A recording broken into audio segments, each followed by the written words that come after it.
तुझी आई तुला आणि मला सोडून पळून गेली त्या शिरीष खाणेकर बरोबर। त्या दिवशी या घरातली सगळी नाती मेली आणि मी सुद्धा।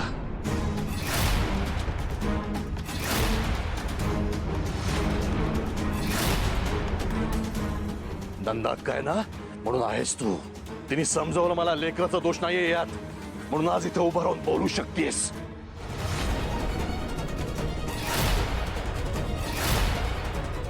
पण आज मला कळतंय रक्ताचा गुण बदलत नसतो।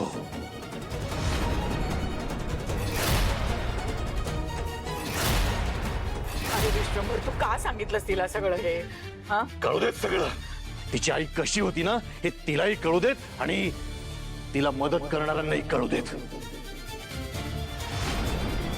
झाला सगळा तमाशा, मिळाली उत्तर, संपवा तमाशा। या घरामध्ये 23 वर्षांपूर्वी शेवटची होळी पेटवली गेली होती। त्यानंतर या घरामध्ये कधीही होळी पेटलेली नाहीये आणि इथून पुढेही पेटणार नाही, लक्षात ठेव।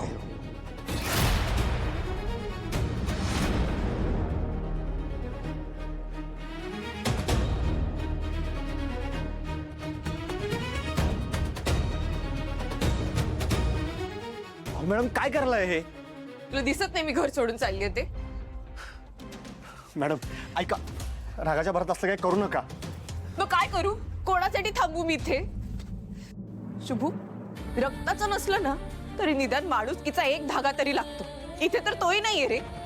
माझ्या आईच्या चारित्र्यावर दगड मारले जाते तिथे।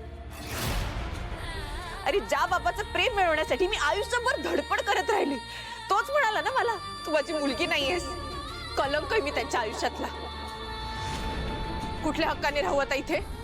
मॅडम ऐका, तुमचं सगळं बरोबर आहे, पण ऐका की मॅडम असा हट्ट नका करू, नका जाऊ इथून मॅडम। शुभू, मी इकडनं जाणारच आहे, काही झालं तरी जाणार आहे।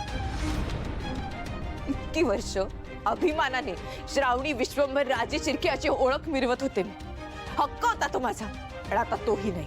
हे बघ, ज्या क्षणी एक बाप त्याच्या मुलीला म्हणतो की आपलं नातं संपलं, हे घर सुद्धा परक होतं त्या मुलीसाठी, त्यामुळे मी काय थांबणार नाही। मॅडम तुमचं बरोबर आहे सगळं, पण मला काय म्हणायचं हे ऐका। बघ शुभू, मला आता काही ऐकायचं नाही। मी आता इथे थांबणार नाही। आता या घराशी माझं नातं तुटलेलंच बरं। मॅडम बघा, आपण ना शांततेत सगळा विचार करूया। हे खूप गडबड आणि गोंधळ चालू आहे मॅडम इथं सगळा। तुम्ही रागात आहे त्यामुळे हे सगळं करायला मला मान्य आहे। शुभ, बाजूला हो। मॅडम ऐका की, मी काय म्हणतेय, बाजूला हो। मॅडम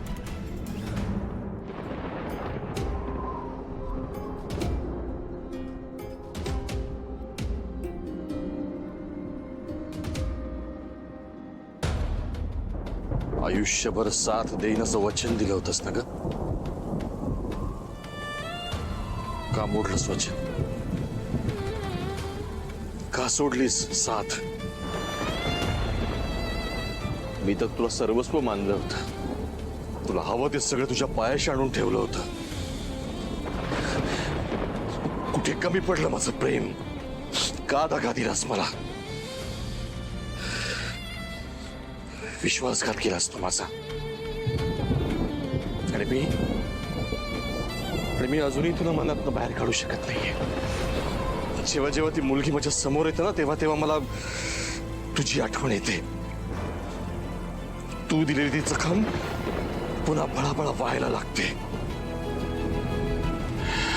कधी संपणार आहे सगळं? अजून किती सोसायचंय?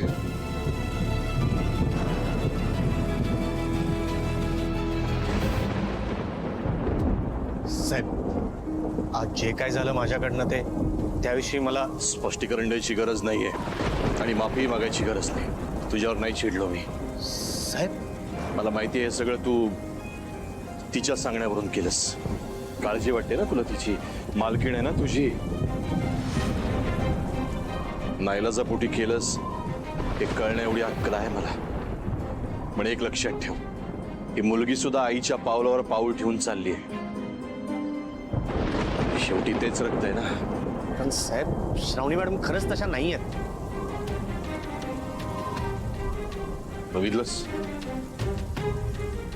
नाव जरी घेतलं तरी घरातलं उजेड गेला. संकेत आहे देवाचा.